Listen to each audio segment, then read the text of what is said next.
As part of our test reviews, we want to make sure that you guys know how to use Desmos within Aware. This is the same version of Desmos that is available on the Algebra 1 EOC, which is our STAR test at the end of the year. So we're not using calculators in class, but we want to make sure that you do know how to use this resource that's available for the EOC and for our tests. So we're building up those math skills so we don't need a calculator, but we do have it as an extra way to check our work. So that's what we're going to talk about here, is how to get into Desmos and how to use it to check our work. All right, so when you're in an online test, you know there's a button up here at the top left with a little picture of a calculator. When you click on that, it opens up Desmos Graphing Calculator. Within that, at the bottom left, there's a little Show Keyboard button that shows you all of the buttons for the calculator. So we can drag that and move it around, move it off to the side. And I'm also going to open up the scratch pad. The scratch pad can have a grid or no grid, depending on what you pick from this little drop down. It can also be more or less transparent so that you can use it kind of like tracing paper if you need to. But here I'm just going to use it to have a way to write on the screen so that you can see. Whereas when you're doing your work, you're probably just writing on scratch paper and you don't need this, but it is available if you want to take notes on your screen. So starting off in Desmos, we're going to move this a little more over here. So we're going to click on this button down here. And remember that you have kind of all of your buttons here. The main ones that we care about are the numbers, the operations, and the parentheses. We're going to be using other buttons more in the future, like X and Y when we're doing graphs of lines, squares and exponents, radicals, not so much pi, and we're not really going to use these inequality symbols because one of the things that is disabled in the star testing mode for Desmos is the ability to graph inequalities. So for example, if I tried to graph y is less than x, it makes a little error and it says plotting inequalities is disabled. So that is one of the few limitations between normal full function Desmos and the star version. There's this list of functions over here. It doesn't have any of the things that you might have used on the TI like nsolve that solves equations for you. These are more math functions that are less commonly used like in an everyday thing. We won't really be using any of these in Algebra 1. There's some good stuff for geometry, there's good stuff for statistics, but as far as we're concerned, we can pretty much just ignore this little button. It doesn't have things that are important to what we're doing this year. So we're going to focus on this central section and then the parentheses for today. All right, so let's talk about fractions and decimals because I know fractions can be intimidating. Desmos is really good with fractions. We can just put like 4 divided by 5, and notice when I hit divided, it puts that dividing line right there. It tells me that 4/5 is 0.8, and there's this little button to the left that if I click on it, it's going to toggle this between a simplified fraction and a decimal answer, which is really handy because sometimes the answers in Aware are in fractions and you have a decimal or vice versa. So if you ever need to switch a decimal to a fraction, you just click this little button right here. That can be really helpful too if you're adding weird fractions, like if I had 4/5 plus 2/3. I'm going to get a really ugly decimal number that infinitely repeats because of that 3 in the denominator. But if I click over here, it will nicely convert that to 22/15, which is a fraction answer, which is probably what you would see in Aware. So if you ever need to switch decimals to fractions, this is how you do that, just this little button right there. Okay, so the main focus for test 1 is on solving equations and inequalities and evaluating functions. So we're going to look at how to check our answers for solving and then how to check our answers for evaluating. So when we're solving an equation or inequality, we are going to check this similar to what you do on the TI calculators, just a little bit different because of the test settings. So if I had an equation that said something like, I'll just make up numbers, if we did like 3x minus 12 equals 5x plus 17, Then I would go through my steps of solving that. I would move my things around. I would subtract 3x to get 2x. I would subtract 17 to get negative 29. And I would divide by 2 to get x equals negative 29 over 2. And, you know, that's a weird number, but I just made up the problem, so it makes sense that it's weird. So what we want to do is check, is negative 29 over 2 the correct solution? In order to do that, we're going to give our variable a value. Unfortunately, x is kind of like a reserved, a reserved name in Desmos. So anytime that our variable is called x, we're just going to rename it with a different letter like a. So I'm going to put a equals negative 29 divided by 2. And it tells me that's negative 14.5, which is great. But what we want to know is the left side equal to the right side? So on the TI, what you probably would have done is, you could do this too. You could define a variable in the TI calculators, and then you would type in 3, remember using a, 3a minus 12 equals 5a plus 17. And then you'd hit enter, and it would say true or it would say false. So we can't quite do that here because the calculator in Desmos isn't solving this way. But we can do something really similar, which is just put in the left half here, and it says that's negative 55.5. Then we'll go down to our next line, and we'll say here 5a plus 17. So all we did is we put the left side on one line and the right side on the next line, and we're checking, are they the same? And since these both say negative 55.5, that means negative 14.5 was the correct answer. So we would put negative 29 over 2 and find that answer or type it in. So that's how we can check answers. We put in the left side and the right side and make sure they match. Now let's look at an inequality. We'll just make something up again. I'm going to actually pick a letter that's not x this time. So let's pick like n.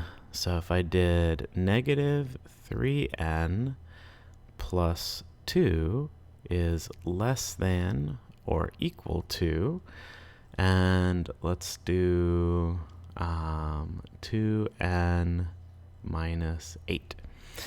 So I have a couple of options here. I could do plus 3n to both sides. That would be my preference because it avoids negatives. But let's say we didn't do that because we want to remember about inequalities have this thing where we might have to flip the sign around. So let's do minus 2n, which is not the greatest thing to do. And we'll get negative 5n. And then we need to subtract 2 from both sides. And we get is less than or equal to negative 10. Then we divide by negative 5, and we get n. We're going to forget to flip the sign on purpose so we can see how that works. And we're going to put n is less than or equal to 2.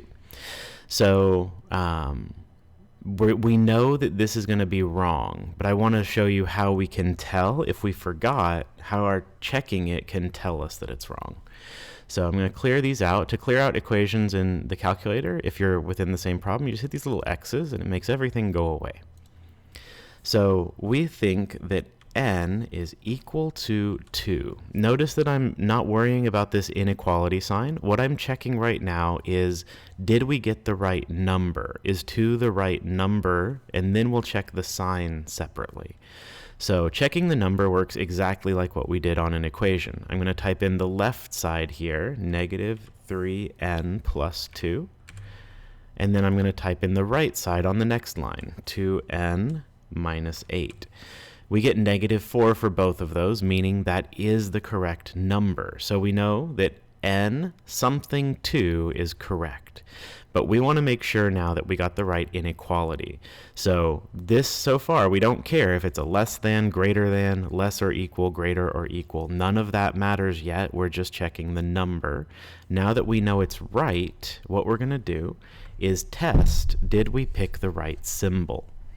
So remember what the symbol means. It says n can be anything less than 2, and this original statement would be true. So what if we tried a smaller number like n equals 0? If I plug in n equals 0, what we should see is that if in our original statement, the left should still be less than or equal to the right. So I don't need to do anything over here except switch this one number from 2 to 0. So I changed that to 0, and now my left side equals 2, and my right side equals -8. Well, my left side was supposed to be less than or equal to my right side. And since that's not true, that means we got the symbol the wrong way around. So that happened because we forgot to flip the symbol when we divided by a negative. So 2 is correct, but greater than or equal to is not correct. So let's try it with n is other way. N is greater than or equal to 2. So now instead of plugging in 0, I want to pick any number bigger than 2. So let's just try n is 3. If I plug in n is 3, then looking at my original equation, the left side, so -3n minus 2 was -7, and that is supposed to be less than or equal to the right side, which is -2. And -7 is less than -2. So this is the correct symbol, and this is the correct number. So now we've checked both the value and the direction of that inequality. And as a reminder, that means kind of as a two-part thing on a number line. First, what we found is, if that's 0, 1, 2, we found that 2 is where the dot goes. So we knew there was a solid dot at 2, but the difference between these two is which way the arrow goes. So the first time we said the arrow was going left.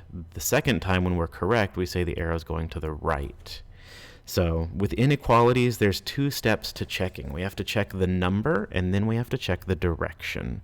So a little more involved, but not too difficult, especially with the equations already set up. All I'm doing is changing this one number to test out my direction. And I could pick any number bigger than 2, right? I could pick 100, and this number should be less than this number, right? So every number bigger than 2 is going to work. I could pick a gigantic number, and this number is way smaller than that number.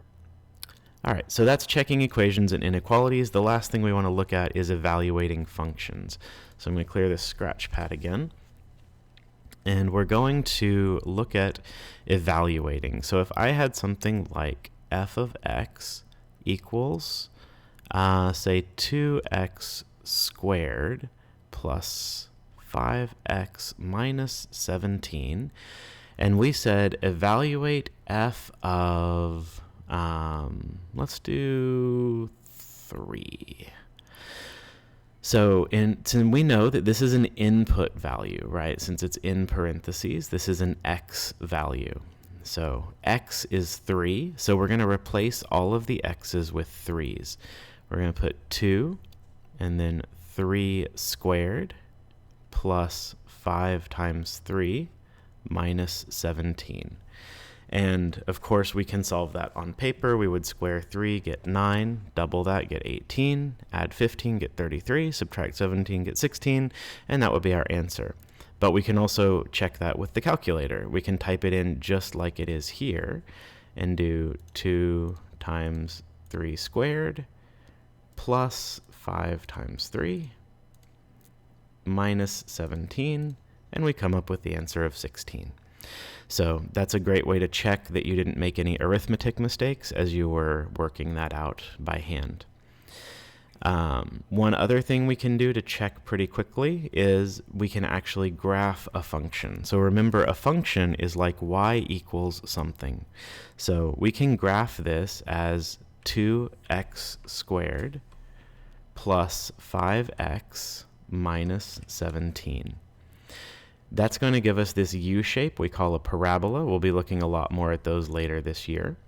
And the question is, since we know 3 is an x value, remember how we found the x and y values from a graph? We went to 3 on the x-axis, and then we went up until we found where our graph is. So we can click and drag this, and at 3, it looks like we can kind of click on here and hover. It doesn't snap into the right point, but we can see that at 3, we're going to be at a y value of 15.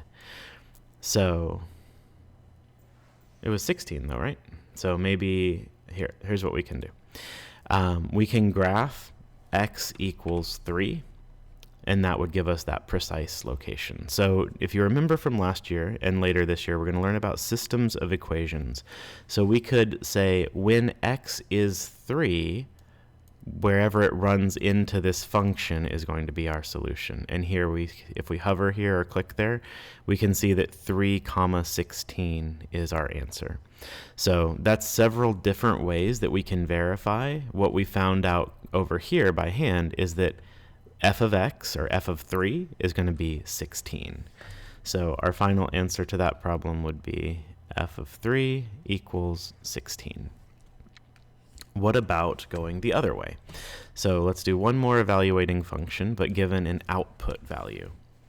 So we're going to do h of x equals 7x plus 4, and we want to find x when h of x equals 39. So we're going to use this 39 as an output value. That's a y value. So we're going to put it on the y side of the equation. We're going to do 39 equals 7x plus 4. And then solve that. We subtract 4 to get 35 equals 7x. And then we divide by 7 to get x equals 5. That means our answer should be f of 5 equals 39. That's saying that when x is 5, the matching y value is 39. So how can we check that? Well, pretty much the same way that we checked the last one. We found a matching x and y value. So we're going to graph h of x and we can type h of x or not, it doesn't matter. So we can put h of x, oh no we can't, not in this Desmos. We need something on both. Oh, h of x equals 7. Yeah, so we can type h of x equals 7x plus 4, or y equals 7x plus 4, or even Desmos understands if I just put 7x plus 4, that I mean y equals that.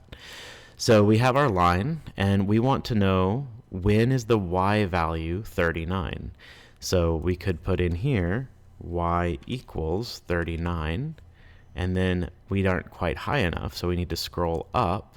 And when y equals 39, we have this point right here, 5, 39, the exact same point that we found by solving here. So this is a great way to check. We also could have put in x equals 5, since we found that as our x value, and that would show us that this also crosses at that same exact point. So when y is 39 and x is 5, we find our blue line here, which is our function. So that's a great way to check your work as well. Remember, we don't want to be relying on this to do our work. We want to use it to double check and make sure that we're right. So we've seen how to check equations, how to check inequality, the value and the direction, and how to check evaluating functions.